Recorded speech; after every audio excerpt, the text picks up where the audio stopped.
Your bank in old school RuneScape is a large portion of your account. Actually, it's most of your account. Unless you're an Ultimate Iron Man, but that's not what this video is about. Some of you may have a neat and clean bank, and it is super easy to find everything you want and never have to use the search feature. The banking can be in and out in 3 seconds. Some of you, though, like myself, may go into your bank and your first thought might be, if that's you, stick around. We're going to tackle this problem together, and you can watch me do it. Short note before we get into this, summary of what I'll be talking about is in the description as always with timestamps included where applicable. These are also my opinions on things I've found useful when sorting out your bank or just cleaning it up in general. I'm also tackling some questions that I see most commonly pop up in my CC while I'm online and people ask about cleaning banks. Finally, the background footage is of me cleaning and sorting my bank so you can see exactly how I did it step by step. If you just watch the background footage, you can see exactly what I've done. First step is you're going to want to figure out if you want to use bank tabs or not. Tabs are obvious. Tabs are the sections at the top of the bank. These are probably the easiest way for you to organize your bank, as it is something that Jagex has already implemented into the game to assist with keeping your bank organized. It may seem like a no-brainer to just go ahead and use the tabs, and I'd be willing to bet that like 90%, maybe 95% of players do use tabs. They help sort out different types of items into different sections of your bank. For example, skilling, combat, fashionscape, trolling, whatever. As well as help keep track of loot if you don't want to use a third-party plugin to do that for you via a loot tab. But there are some benefits to going tabless. Well, really there is only one I can think of, and that's when you use bank tags. So what are bank tags? Well, bank tags are a third-party plugin found on either RuneLite or OSBuddy. It may be found on other clients, but as I have never used those, I am not going to confirm nor deny this, so my information will be limited to the use I have of these on these 2 clients. Bank tags allow for one more step in the organization process. By allowing you to identify which items you use for certain activities, this is more used for bossing/PVM activities or even PvP, as you may have a tab in your bank that is dedicated to all your gear and armor, but you may only use a fifth of that when going to like Sarah or Corp or Vorkath or Goblins, whatever your boss of choice really is.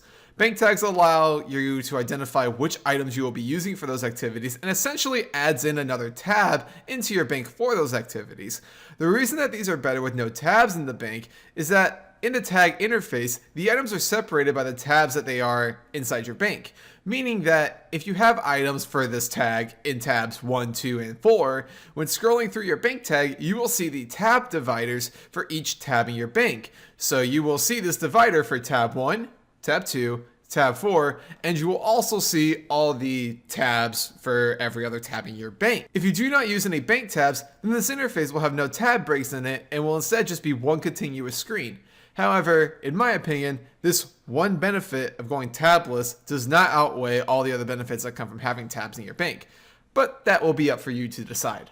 If you are interested in doing bank tags, I'll have a link in the description to the Gear Discord for Old School RuneScape, and in that Discord they have a slew of different bank tags that you can import into RuneLite for things such as like Vorkath or Barrows or any kind of PVM situation. They will have a bank tag that you can copy into RuneLite. It's a very simple process. They have a video walking you through it. Essentially what you would do is you will copy the item IDs that they have listed on the Discord. You will right click on the add tab, the add bank tag interface inside your bank, and you will click import bank tags, and it will import basically all the item IDs that you have copied to your clipboard, and then it will just automatically populate that bank tag into your bank. So if you're interested in that, I will have a link to that Discord in the description, and it is very easy to find those bank tags if you're interested. The reason for asking the question of going tabs or tabless is that it varies how you set up your bank. There are pros to using the tabs and to not using tabs. Without tabs, it's very easy to sort things so that it looks very neat into one clean pattern. It's not broken up by tabs. It's also beneficial when using bank tags, as when you have bank tags, the tag will sort everything by the tab that it's initially sorted into. So if you don't have any tabs, it's a non-factor. It just doesn't happen. You can see how over the course of time, if you have things spread across 7 different tabs, this can have some accumulated frustration. But the pros of using tabs is that it makes it very easy to find whatever you're looking for without having to type out what you're looking for. They also present a nice way to set up looting tabs, like if you wanted to test out the loot from 100 goblins or something. You wanted to see exactly how many goblin mail you're going to accumulate in that loot tab. But in actuality, being realistic here, you'll find that most people prefer tabs over the traditional style of the bank. And this is because it essentially is a scroll feature without having to scroll. What? What did you just say? Okay, let me explain. In a traditional layout of a bank without tabs, you would have to scroll down the entire bank to find what you're looking for. But with the bank tabs, imagine that section of the bank just being immediately scrolled to with the click of a mouse. That's essentially what a bank tab is doing for you. I would recommend using tabs unless you plan on exclusively using bank tags, which I don't think is an incredibly efficient way to set up a bank, but if it works for you, go ahead. Not everything I will do will be useful to every person, so play around with both options and see what's best for you. So for the purposes of this video, I will be using a bank with tabs for most of the demonstrations and explanations. The question I get the most from the CC is, how do I clean up my bank? Simple, yet complicated. Kind of like my college experience. This usually resorts to people asking about particular quest items and wondering if it's worth keeping them in the bank because they don't want to get rid of them and find out they needed them anyway. And to that argument, I usually just say, with the invention of the OSRS wiki, it's pretty easy to ever find an item that you accidentally deleted. It's just a simple wiki search away and finding out how to get it, and the bank space that gets cleaned up from you deleting or dropping the item is going to be put to much better use than compared to that of a quest item that was literally sitting in your bank collecting dust. So, first step in Marie Kondoing your bank is to go through it and take out any quest items you have and just look at it and say, the fuck is this? If that's your reaction to anything in your bank, you should probably take it out and look at it. Maybe throw a quick Google search at it and try to find out if it's useful or not. Then, once you have emptied your bank of those items or your inventory is full, drop, delete, and destroy those items and watch as your bank space begins to free up. Alternatively, if bank space isn't an issue, as in you have plenty of spaces to work with, unlike myself, you can also just take these items and throw them into a random tab to save for a rainy day or a questing day. But keep in mind that if you ever need to liquidate some bank spaces, these should be the first to go. Congratulations! You are now one step closer to having a more clean and organized bank. Still on the topic of cleaning up your bank, the next thing to look at after taking out all the fuck items and the quest items is to go through your bank and just look for stacks of random collections of things you might have in the bank. I usually hear stories of people going through their banks and finding stacks of things that just random items that they didn't even know they had. They take it all out and sell it on the GE and find out they had close to 2 million GP just sitting in their bank in random items that they saw almost no value out of. You would surprise yourself at some of the random stuff you might just have accumulated over time in the bank. So make sure you make a habit of filtering through your bank and looking at odd collections of things that are not needed in there. Like going through and seeing a random pile of like 1,537 seaweed that you have accumulated from something like, I don't know, Kraken. You might want to go ahead and just sell that and get it out of there. Or use it for some purpose like turning it into glass if you're about that. I wouldn't recommend that, but you get the point. So by now, you should have most of your junk cleaned up from your bank, and it's time to organize the important things that have been left in your bank. Keep in mind, what I'm going to be sharing are my opinions about bank setups. You may not agree with these, or you may have different priorities in the game, so these examples may not be the best for you. But take the basic concept I'm explaining and use it in your own organization. First up, the Infininator tab. If you get that reference, I love you, and comment it in the comment section. Or the overall view of the bank. Generally, I would keep cash here or any other miscellaneous junk that you verify you still need. As you see in my tab, I keep cash, other currencies, collections, and other stuff that means something to me, pets, miscellaneous stuff.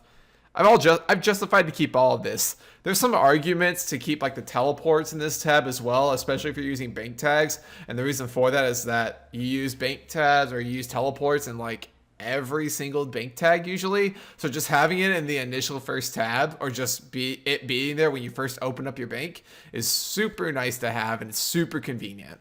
After the Infininator tab is when your own customization will come into play. Ideally, you want to be making tabs to enhance what it is you currently spend most of your time doing. If you are more of a skiller than a PVMer, for example, you may want more tabs devoted to skilling and ones that create a more specified, diverse field, rather than just one generalized skilling tab. Like my bank, for example. I have a jewelry, farming, and general skilling tab. I do a lot of skilling, so I like to diversify, especially my farming from the rest of my skilling, since there's a larger quantity of items needed when training or doing farming than most other skills. This is also why I only have one real gear tab in the bank, and that's because I'm not doing a large amount of PVM. I don't necessarily need a ranged mage and melee tab, just one that holds the majority of my gear works well for me. I do have an extra tab just for runes and teleports, but those are different than just a gear tab that I figured they warranted their own tab. Before you go making tabs, think about what you enjoy doing the most in the game, and then make tabs to help facilitate that. This reason is what led me to create my own clue tab, where I just keep a large amount of gear and supplies that may be needed to help me do clues. Things like different gear for remote clues, items for Phalo riddles, things of that sort. It's nice to have these all at a centralized location, so it's easier to look for those obscure items that they may ask you to bring into the middle of nowhere and perform some random emote clue to this shady dude so that he can pop out and be like, I expect you to die! It's just your average Tuesday of RuneScape, really. Then finally, I would personally recommend keeping one tab open as kind of a flex tab. This tab is designed in concept to just pop up as you need it to help facilitate more specific things that you may not need a tab all the time for. Like for me right now, the Flex tab is being used as the Slayer tab because I wanted to see what all I gather from 93 to 99 Slayer. But other uses for the Flex tab could be clue loot tracking to see how much loot you've gotten from clue solving if you're hunting rangers or the pet or something along those lines. I've used it as a pure skill cape tab when I got my first skill cape. It's not very useful, but it definitely made me feel better about myself, and you really can't put a price tag on self-worth. You can also use it, I've used it before when I was crafting lavas and I kind of wanted to keep all my stuff in one spot. You can use it as a legitimate flex tab where you literally flex on the haters by keeping like all of your pets in one tab. Just be like, hey, look, buddy, look at all the stuff I've got. You can do that too. These are just ideas. You do whatever you want with your tabs. Whatever helps you sleep at night, honestly. Well, my bank was an absolute mess. If anybody knows me or just how unorganized my bank usually is, my bank looks actually acceptable right now. Like, I could definitely still use some tidying up here from Marie Kondo, but it's cleaner and much easier to find things I'm looking for. Overall, this took me just under 30 minutes to tidy it up, and this bank was an absolute mess. If your bank has even once been close to being organized, it probably won't take you nearly as long as it did for myself. Invest the time and clean up your bank so you're not just using the search feature all the time. I guarantee you will feel better once it's done. Plus, most people perform better when they're working with a clean environment. I have no actual evidence of this translating into RuneScape, but I like to think it has something to do with human nature. Thank you guys so much for watching, and if you enjoyed the video, remember to leave a like on it, subscribe if you want more content from the channel, and you can check out all my socials in the description down below. Have a great morning, afternoon, evening, night, whatever time of day it is, and I'll catch you guys in the next one. Oh, and to the guy who wants me to do Crab Rave, give me a minute. I'll get it figured out for you, I promise.